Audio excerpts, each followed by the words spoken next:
Dr. Amara, it's so great to have you here with us today. You are an incredible woman that specializes in so many great topics related to the world of mental health and psychology. It'd be great to kick things off with understanding your background and what that drove you to pursue this career. I actually think that psychology chose me, not the other way around. I love that. I was born and raised in Pakistan, in Karachi. And when I was 8 years old, my family moved to Italy for 3 years. So we Okay. lived 1 year in Rome, 2 years in Milan, and I was going to international schools, meeting people from all walks of life, learning the culture, the language, appreciating the food. Then we moved back to Pakistan for 3 years, and then we ended up in Saudi Arabia for 4 years. So my dad worked for a multinational company, which is why we were kind of all over the place. And I ended up going to an American international school where there were students from all over the world, quickly learned all the swear words and all the different languages.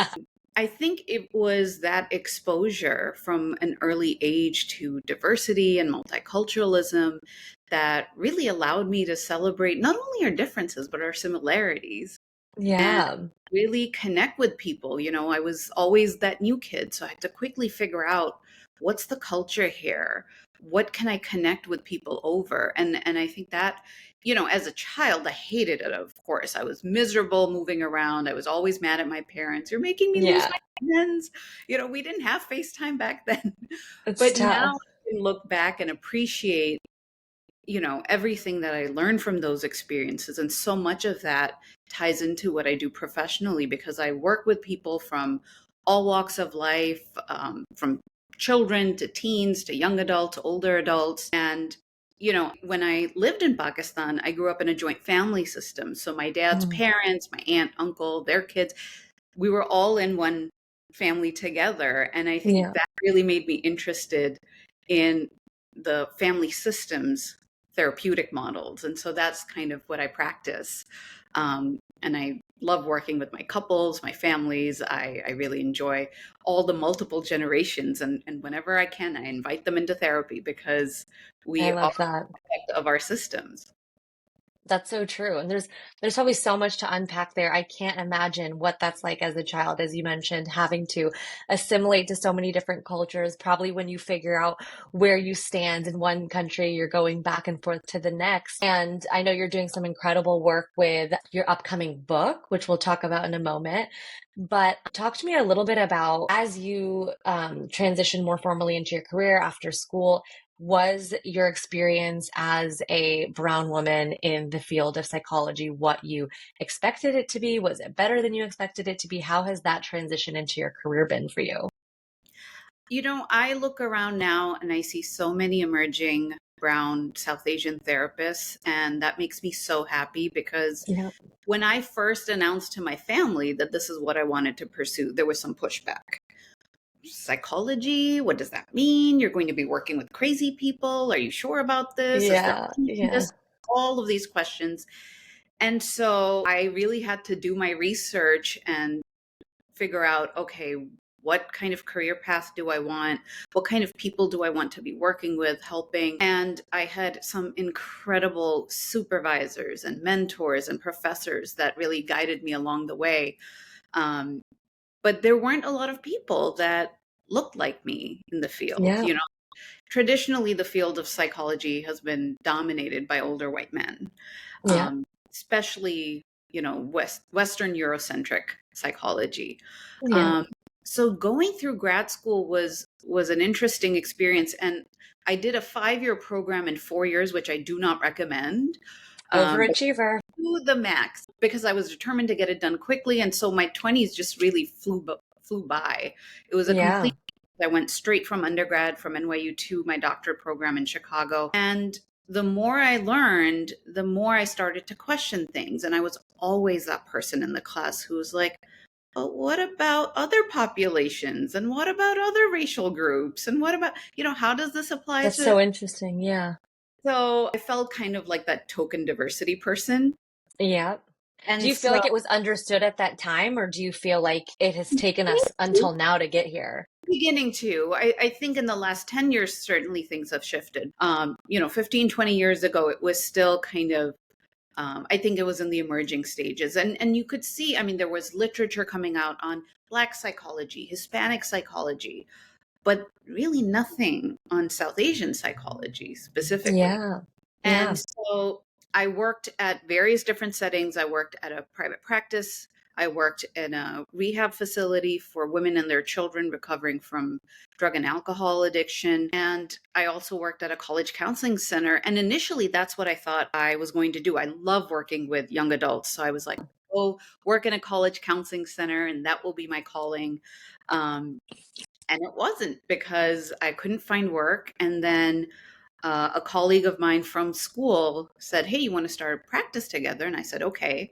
I was just licensed a few months ago. And so we started this practice, just the two of us. And over the course of 12 years, we grew to a team of 16. We started a Amazing. training program because I had felt like a lot of our training experiences in grad school only focus on individual psychology. And I was like, Yeah. training on couples, where's the training on families?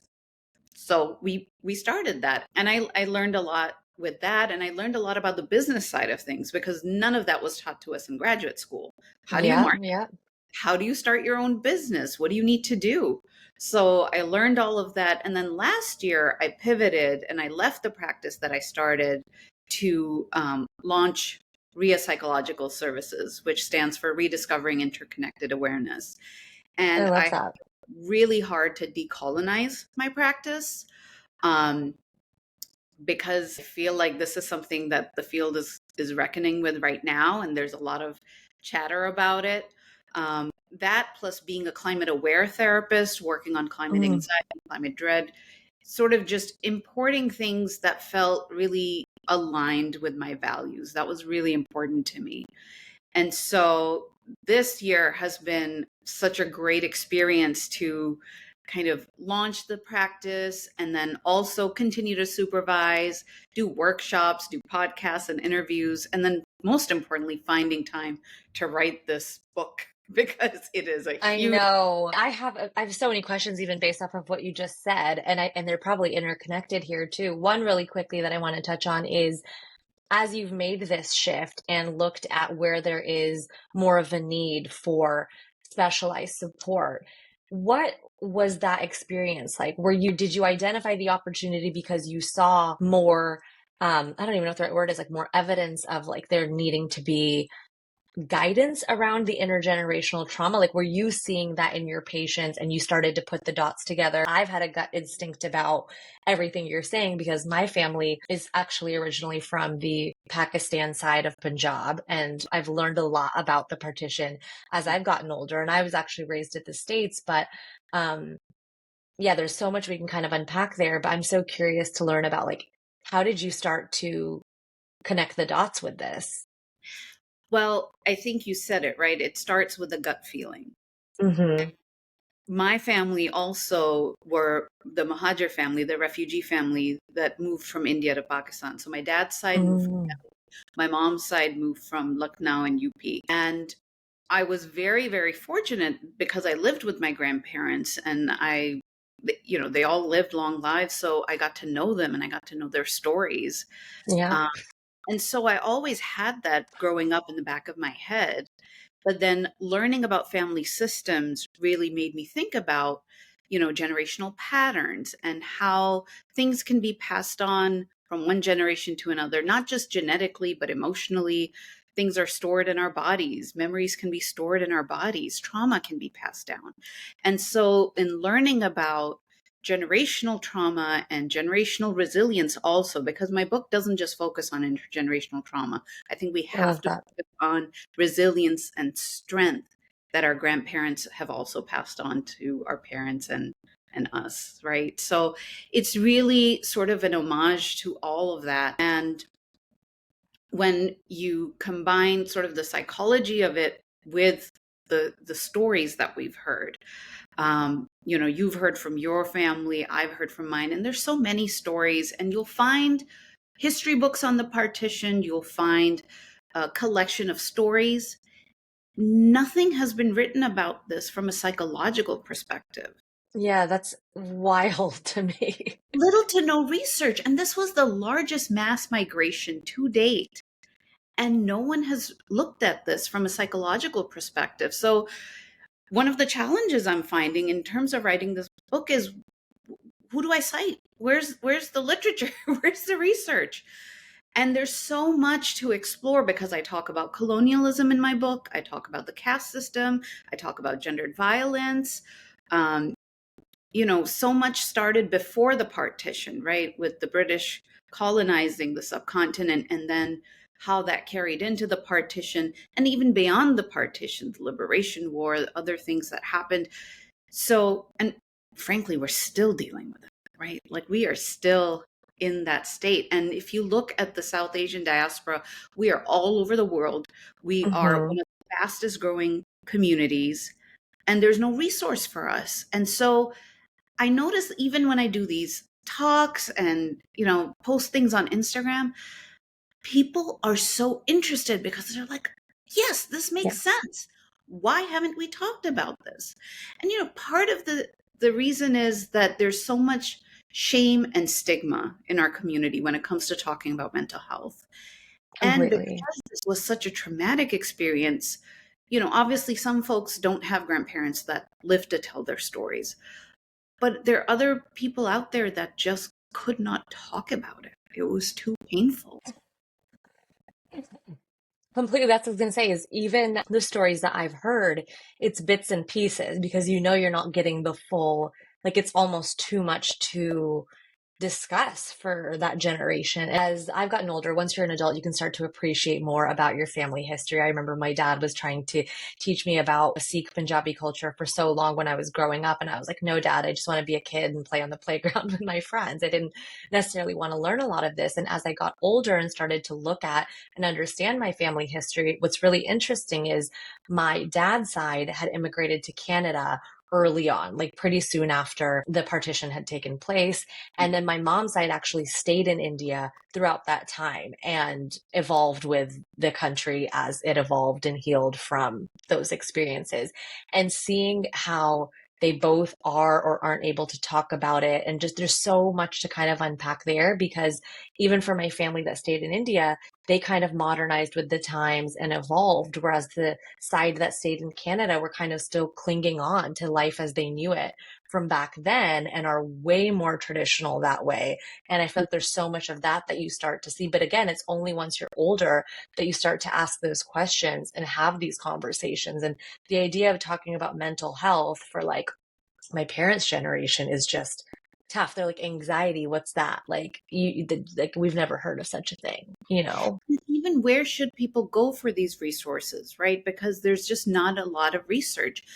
For example, if you look at intergenerational trauma, just globally speaking, there are things that you can find. You'll see lots of research from the Holocaust, the Armenian genocide, other famines, wars that have happened in the world, but nothing on the South Asian community. And we know from studies on epigenetics that, when your maternal grandmother was 5 months pregnant with your mom, Hmm. cell that would become you was in her body. So when your grandmother was 5 months pregnant with your mom, not only would those experiences impact your mom, they could also impact you. Yeah, completely. It's wild to think about. And let's break it down a minute for anyone that may not understand family systems. How would you describe the family system method to someone if they were brand new to this? So, again, traditional Western Eurocentric psychology has always focused on the individual, both as the problem and as a solution. And systems therapists, kind of from their history, kind of modeling social workers too, have found that no, we're not just healing in isolation, right? We're social beings. We're impacted by our caregivers, by our environments, by our relationships. And so family systems is very broad. It takes into account attachment theory. It looks at social group theory. and looks at both the interaction of microsystems that we're a part of, like our family, our school, our community, but also macro systems that we're part of, right? What's happening in the world right now, where you are generationally. All of these things have impact. And, another one is climate change, right? We're all impacted by it. So there are all these different elements that one needs to look at if we're going to treat people. And I think that the beautiful thing about therapy, psychology, is that it's been around for thousands of years, right? It wasn't just, oh, Sigmund Freud is the father of psychology. No, there have been therapists in multiple roles, even in our community, right? Priests, rabbis, imams, gurus, Yeah. even people in our families, right? Like there's that one wise adult that everyone kind of gravitates towards, Yeah. dishes out the best advice and helps Mm. people in their relationships. Like people have been doing the healing work in indigenous communities in various different forms. Um, and now we're seeing so much has been co-opted, right? Especially Yeah. Yeah. mindfulness movement, Buddhist practices, all of that. So what I try to do is take a very holistic approach. And when I see an individual or a family or a couple, I really dive into the family history, not just with their parents, but even their grandparents, Mm. because all of our ancestors, they have moved, they have faced trauma, they have faced loss, grief, and there are ways in which that trickles down. So, whether I'm working with someone who has a history of alcoholism in their family, or a history of trauma or domestic violence, we find that these are patterns that repeat themselves. And, drawing a family genogram, it's kind of like a family tree that looks at not just when people were born or when they passed, but also looks at relationship patterns. We see Mm. these patterns seem to repeat. Like there's something more going on here. And I think that can be very empowering because it's not just you and your brain and the chemicals that are leading to this mood disorder, but Yeah. context that you come from. And you can find, yes, that there's a lot of trauma that it may come with or different issues, but that's also where we find coping and strength and resilience. I love that. I think there's, yeah, so much power to that and understanding your background. And we should all demonstrate a little more curiosity, especially when we are navigating so many of these challenges. And I'm really curious, as you've worked with the various patients that you've seen, do you start to see, are you seeing specific trends that are unique to the families or individuals that are impacted by the partition? Is it, or can you kind of like more similarly broaden it to the type of trauma that was happening in the Holocaust? What are some of those patterns that you maybe have seen? So, from the stories that there was a lot of bloodshed Yeah. during the partition. There are stories about women jumping into wells to avoid being raped. There are stories about massacres on the train platforms that were, whether it was Muslims, Sikh, Hindus, and so many people lost so much, whether it was family, whether it was friends, their entire communities. So that kind of trauma can lead to, there's like physical symptoms that are associated with it. And we know from medical studies that the impact of famine, they're hereditary factors when it comes to things like PCOS, diabetes, hypertension, all of these things that you see a lot of in the South Asian community, those can be passed on. But what about the emotional pieces? There's the scarcity mindset that is so prevalent Yeah. among South Asians, right? Oh Like, my gosh, that's a big one. It's we like we can try to pretend like we don't, and it's definitely there. what socioeconomic status you belong to, how much you have. It's just, there's this feeling of it's never enough. And we must have it Mm, pass on more, more, more to our children. Where did mm. that come from? Right? Like, where did that come from? So, exploring scarcity mindset versus an abundant mindset, talking to families about, what did depression look like in your family? What did anger look like in your family? who's allowed to talk about feelings, who isn't, because all families are governed by certain rules, spoken and Mm, unspoken, and roles that people occupy that can be based on age, gender. So really starting to be curious and see what are some of these roles and rules, because there's no one way to be an Indian family, one way to be a Pakistani family, one way to be a Hindu family or Muslim family. So and especially here with a lot of immigrant families, I notice that people will say, well, this is the culture. mm. I say, is it the culture or is it the culture of your family? Because there's a slight Mm.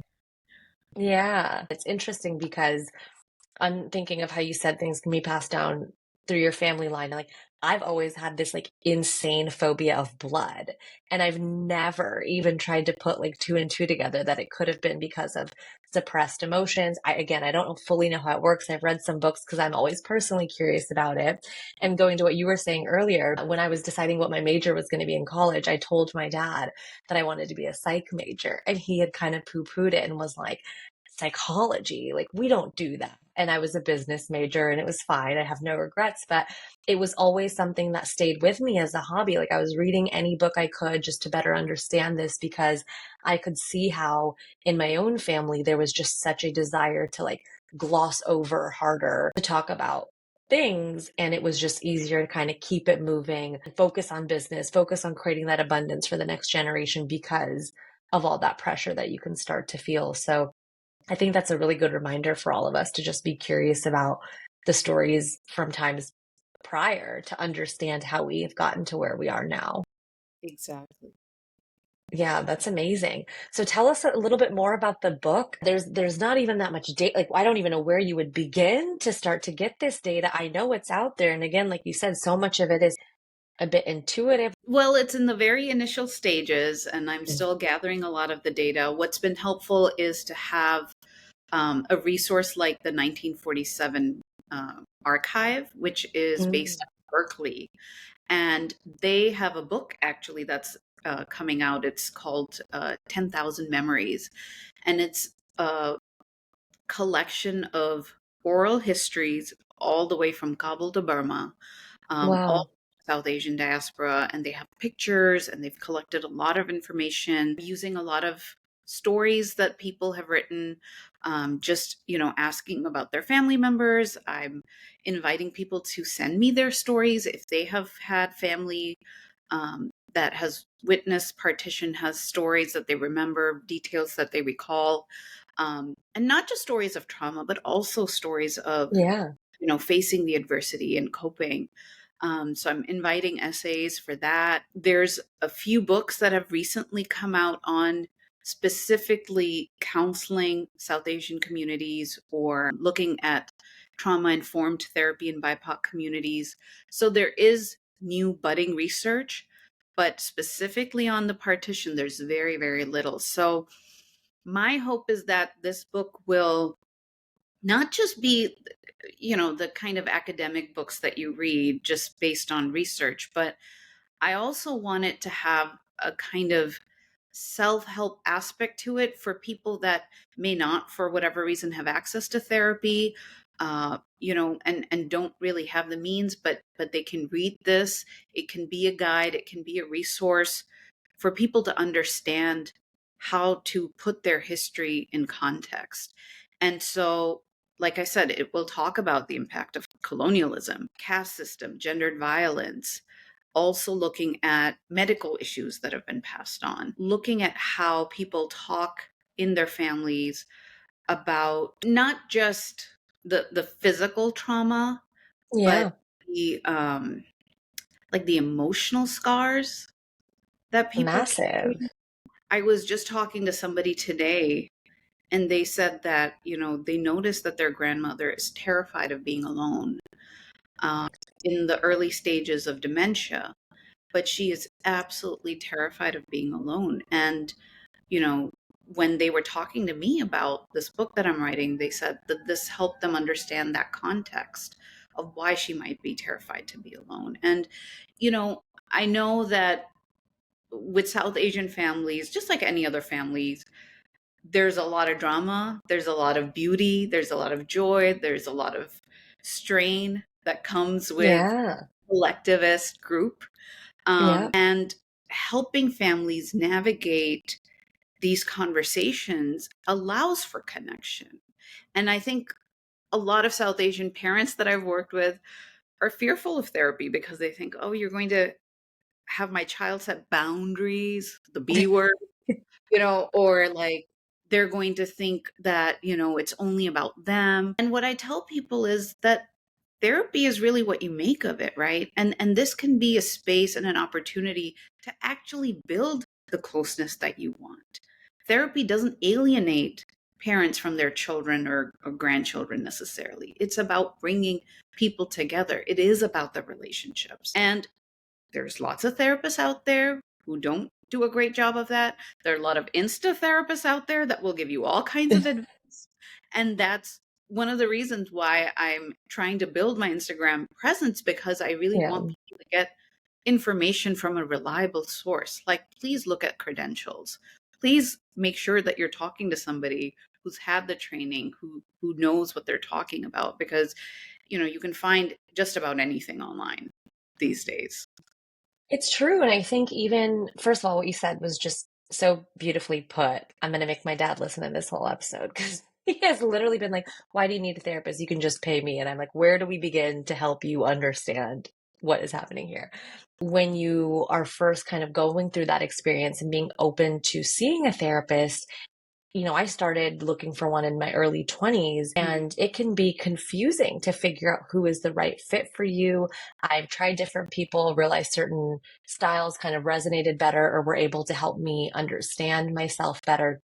And as I've gotten older, I have actually started to look more at this lens that you're mentioning and just wondering myself, would it be a different experience with a South Asian therapist or a woman of color? Because naturally, therapists have their own perspectives. I forget what the words are. Like there's terms for like a therapist kind of coming to the table with their own understandings, right? Can you speak a little bit to that? What kind of guidance do you have there?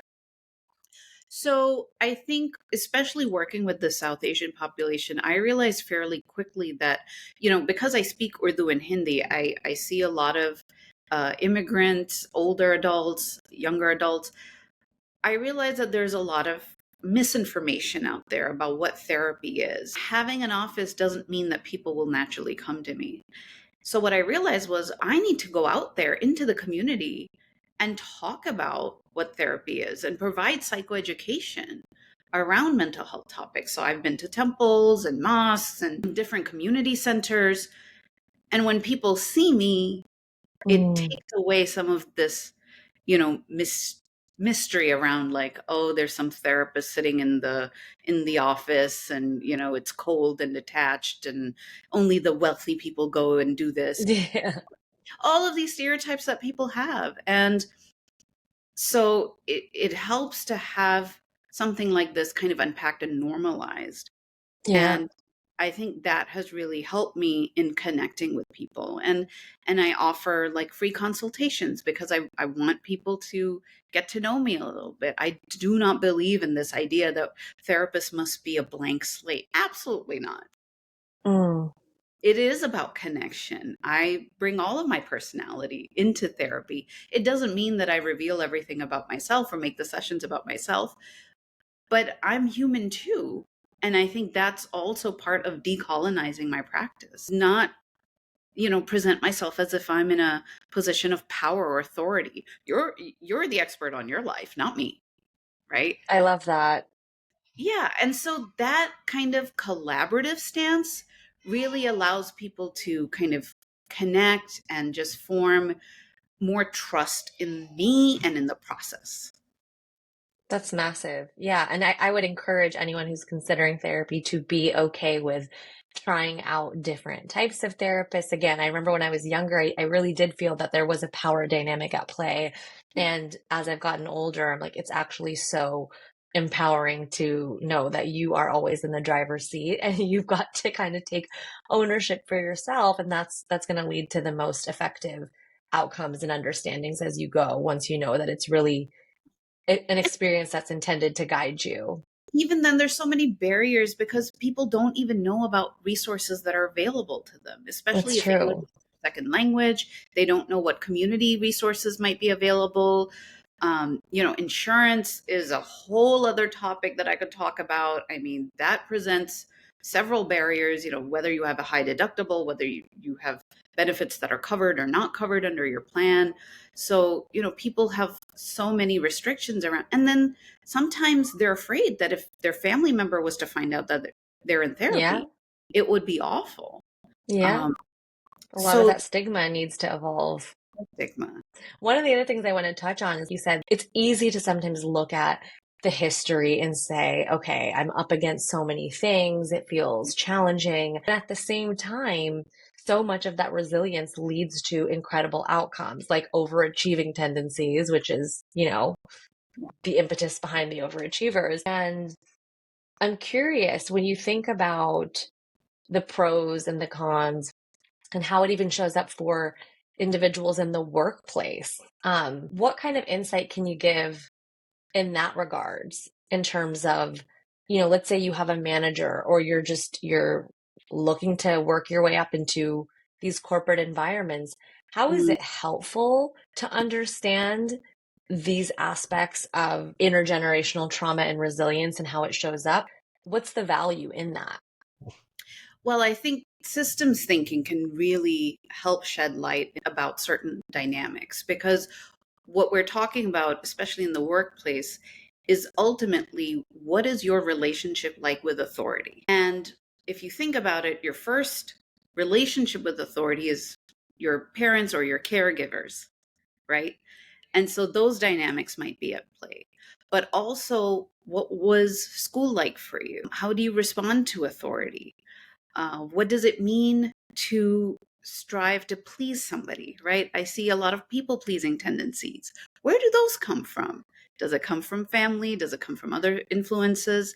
So, and then of course, there's perfectionism, the anxiety that comes with perfectionism, also the need to feel busy and productive, which I think in a lot of work cultures is very toxic. And so, and we can't talk about any of these things without looking at the capitalist and colonial structures in place. So again, it's like the microsystem and the macro Mm, and the mm. interrelation of the two that we come back to.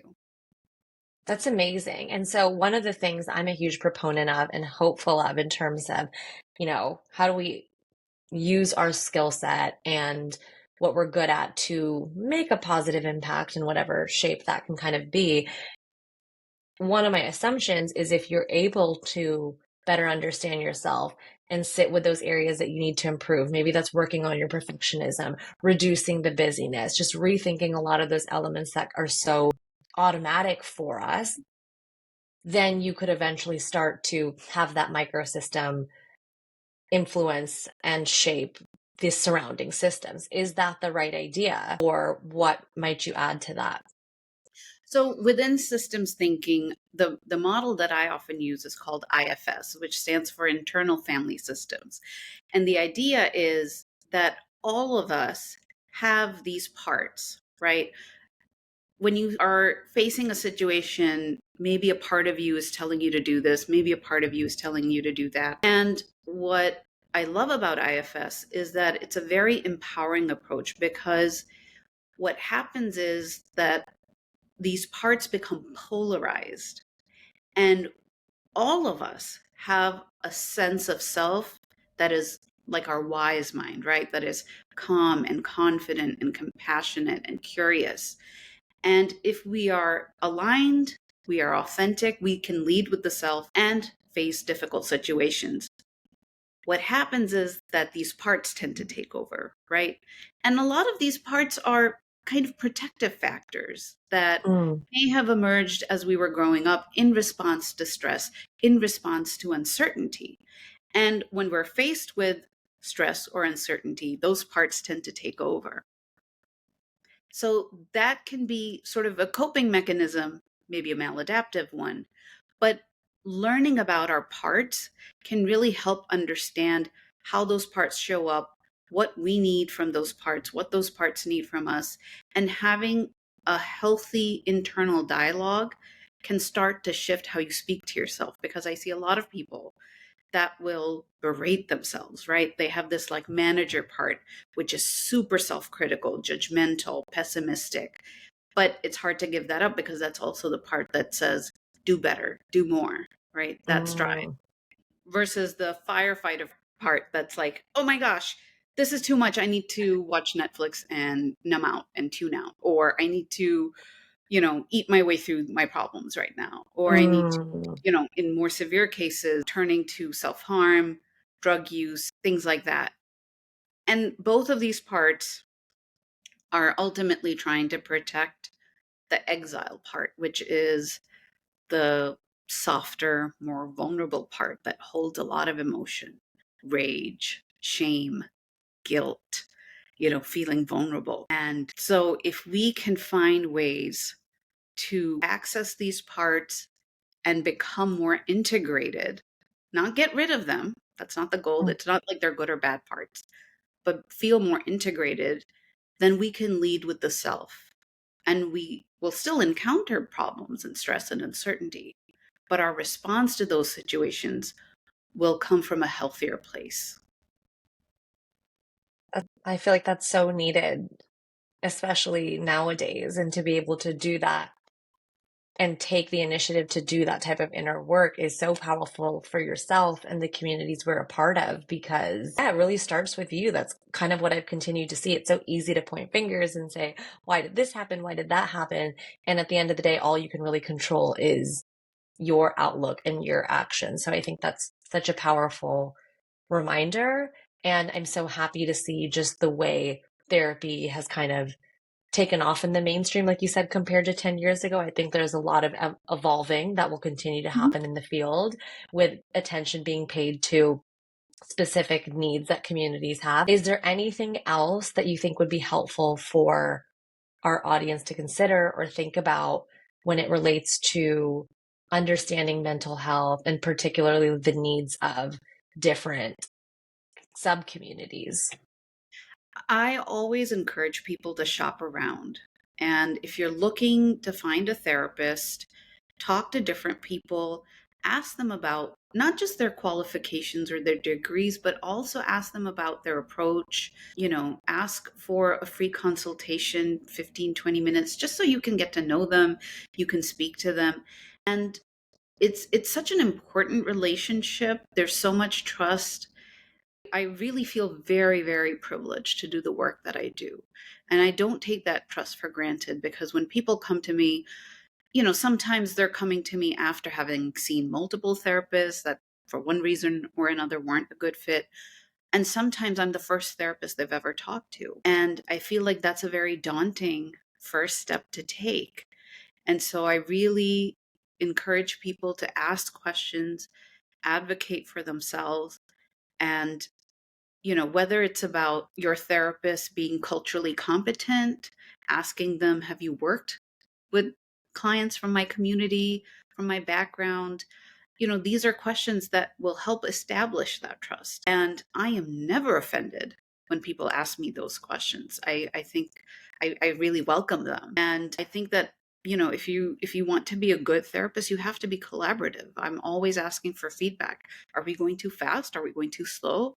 How do you feel like things are going? We do check-ins, because over time goals can change too. Sometimes people come in thinking they're working on problem A, but turns out that C and D actually need to be looked at first. So Yeah. shift as we talk and as we explore things. Yeah, it's a connection and a relationship, as you mentioned. And therapy doesn't have to be this big mystery, right? Like we really need to just normalize it. Like going to the gym. If you can go to the gym for a few months if you're like, okay, here's my target. I want to lose 10 pounds. And then you're done. Or for some people, it's a lifestyle choice, right? It's a wellness choice. That's such an important reminder. So thank you for that. And I can't wait to see. I need updates on how this book is coming along, because I am the first on that pre-order list. I think it's going to be amazing, and I can't wait to hear Thank you. where you take it. So for those of you that are interested in getting in touch with Dr. Amara, what's the best way for individuals to learn more about potentially working with you, or how could they reach you if they have additional questions and insights that they're looking for? They can find more information about me on my website, which is www.ria psychologicalservices.com, or they can follow me at Instagram, where my handle is at dr.amara. Amazing. And for those of you who are interested, Dr. Amara is going to do a workshop with the Overachievers community. We'll send some more updates about when that's going to be and what you can expect. I hope everyone enjoyed getting to know a little bit more about Dr. She is absolutely an overachiever, but she's doing so much to help overachievers everywhere become better versions of themselves. So thank you so much for your time today. Thank you.